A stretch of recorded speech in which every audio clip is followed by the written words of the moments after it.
তোমাদের সাথে নাই, তোমরা কোথায়? বক্তৃতার মধ্যে দাঁড়ায় বলতা পালাবো না, এখন গেছো কোথায়? 1.5 মাস রিমান্ডে ছিলাম, 1.5 মাস। রমজান মাস পুরাটা রিমান্ডে কাছে। 24 ঘন্টা কোরআন তেলাওয়াত করতে দেয়নি, তারাবির নামাজও ঠিক মতন করতে দেয়নি।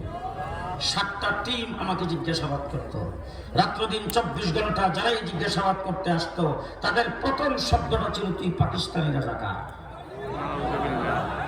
আমার সিলেটের অনেক বুজুর্গদের নাম নিয়ে নিয়ে বলছেন তারা ছিল পাকিস্তানি রাজাকার। তোর শেখে কোরিয়া পাকিস্তানি রাজাকার, তোর গহরপুরি পাকিস্তানি রাজাকার, তোর শাইখুল হাদিস পাকিস্তানি রাজাকার, তোর হাফিজ হুজুর পাকিস্তানি রাজাকার। এবারে পাকিস্তানি রাজাকার বলে আমাদেরকে রাজাকার বলে যারা গালি দিয়েছে, আজকে বাংলাদেশের বর্ডার ফাঁস হয়ে যারা চলে গেছো, পরিষ্কার বলতে চাই আমরা রাজাকার নয়,